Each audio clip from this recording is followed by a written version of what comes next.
Hi there, Steve Arterburn here. Thanks for going deeper with me. We've been in a series on shame. I'm going to bridge you right into a different topic, and it's the source of a lot of shame for a lot of people. I'm talking about procrastination. Well, let me read you a little scripture here. Wisdom brings success. A lack of wisdom, we're going to fail.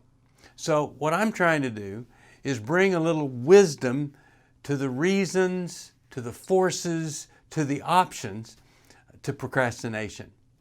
When I put together the Emotional Freedom Workbook with Connie Neal, there are a lot of subjects that we could have written about. We picked 4, and of all the things, one of them is procrastination. Because people procrastinate, they have a lot of shame over the things that they don't do, know they should do, really want to do, but never get around to doing it. And if you'll hang in here with me, I'm going to give you the answer to all procrastination. Kind of cool.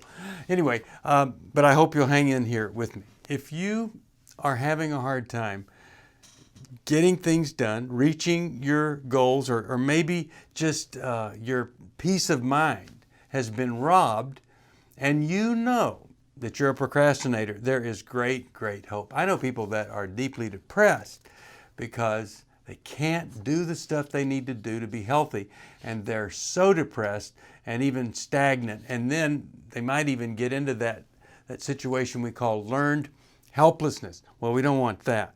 So we have to ask ourselves a couple of questions if we're going to get to the bottom of this. Why in the world do I procrastinate? What's the reason behind it? And if we could get some insight into that, then maybe we wouldn't be doing it so much. And taking a person that procrastinates a lot, and then they start to procrastinate less, and then a lot less, you end up being a success in life rather than creating your own failure by not doing what you want to do or you need to do. So, why? Procrastination is often associated with obligation. And when you feel obligated or feel like you're kind of being pressured to do something or you should do something, well, you kind of want to pull back and not necessarily be forced to do it. And so it's kind of a way of rebelling against the world by saying, I'm not going to do it. Don't have to. I'm not going to do it.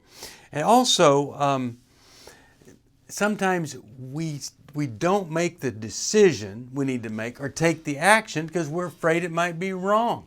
So if we don't ever do it, then we are not ever going to make that big mistake in the direction that we go.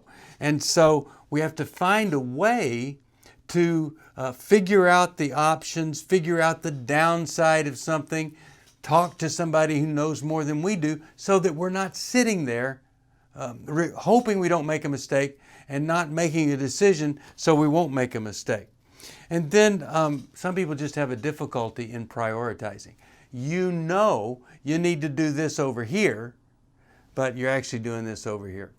I think the extreme example is the house is on fire and you're arranging the pictures in the living room. That's how they would look best. Now that just doesn't make a lot of sense, and neither does procrastinating. And so we have to find a way to develop some priorities and do the stuff that's most important. And you know, the other thing, it's not just a matter of you don't want to make a mistake, you don't want to fail. And so if we are afraid of failure or looking stupid or whatever, then we just won't do what we know we could do or need to do. Now, I've been willing to look like an idiot in my life, and I'm so grateful that I wasn't afraid of what people would think of me by doing certain things. I was never, ever restricted from doing that. I just did it. And I've told many people that The year before we had 35,000 women in arenas, and then 150,000 the next year, and then over 300,000 filling up basketball arenas all over this country. The year before that, I took a group of speakers around, not the Women of Faith speakers, 9 cities. We had less than 1,000 people. I was a failure, but I had a better idea while failing, and so I was willing to look kind of foolish if I had failed again. So a lot of times when we mess up, we won't go we won't do the next thing that could be a mistake or could make us look even more foolish, and maybe that would have been the very thing that would have helped us succeed. All right, next time, if you'll join me, I'm going to tell you why you procrastinate and how to stop procrastinating forever. Yeah, that's right. I'm going to give that to you. You may not ever find it in any book. Am I overpromising? I don't think so. So join me next time and we'll talk about the source and the solution of procrastination, and then beyond that we'll get in deeper. 1-800-NEW-LIFE if you need some help. Love to help you. newlife.com. And don't forget to listen to the radio program. You can get that on our app. You can also listen to it at newlife.com. Thanks for joining me, and hope you're not going to be putting off so many things that cause you so much misery. See you next time.